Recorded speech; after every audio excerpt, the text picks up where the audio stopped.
want to get more from former National Security Advisor H.R. McMaster. He's also CBS News foreign policy national security contributor and host of the podcast Battlegrounds. Good morning to you, H.R.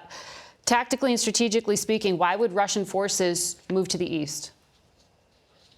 Well, to try to get something out of this, right, and to try to compensate for the utter failure of the offensive initially. It's quite clear that Russia has failed from the very beginning in connection with its original objectives to subjugate all of Ukraine and to effect this coup de main oriented on these four axes, but mainly on Kyiv and Odessa.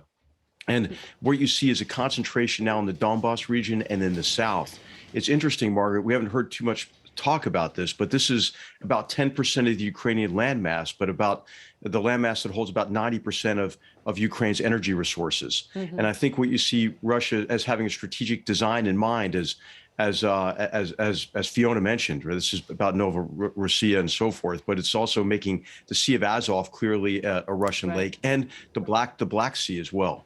Well, I thought it was interesting. President Zelensky said, when I asked him, does this mean, 100% withdrawal from all of Ukrainian territory? And he said Russia needs to withdraw to the borders pre-February 24th. So that would mean potentially those eastern Donetsk and Luhansk areas and Crimea. Is that significant to you, the way he phrased that?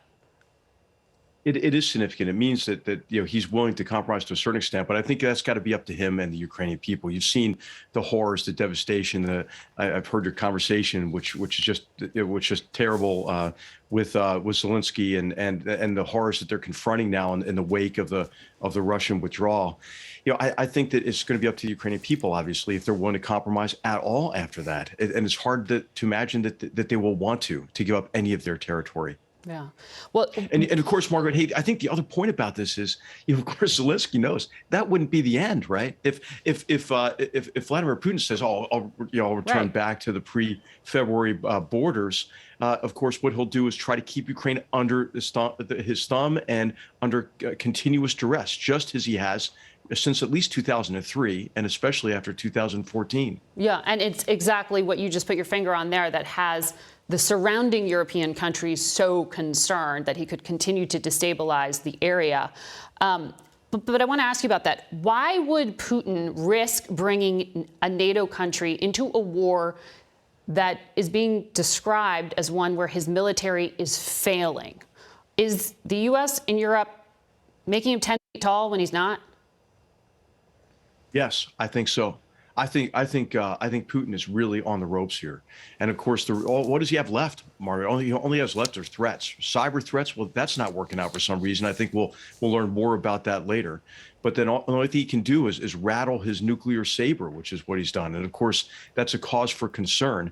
But I think we have to not forget the don't part of don't take counsel of our fears. And I think at this stage, what we're seeing when we confront the horrors and the mass murder that has occurred and the horrible abuses, I think we feel now compelled to do more.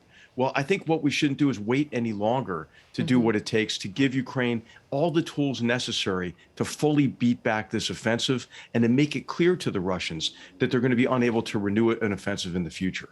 Just to be really clear with our viewers, since you served in the military for so long, what we are describing and what is being documented as having happened outside Kyiv is very far beyond the acceptable code of conduct for U.S. military forces. Can you just put that in context for anyone who would say war is always bloody?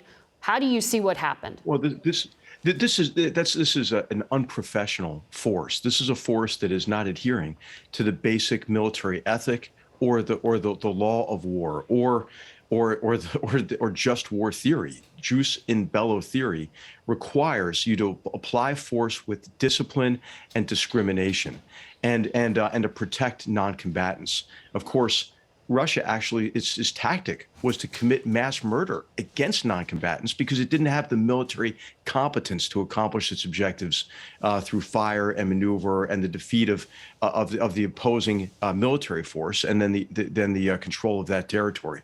So this is against the law of war. It's against the military ethic, and it's against what we have in our armed forces, the professional warrior ethos, which is based on principles such as honor and self-sacrifice. And that also includes taking on more risk ourselves to protect innocence, even in an activity that involves killing and the prospect of death.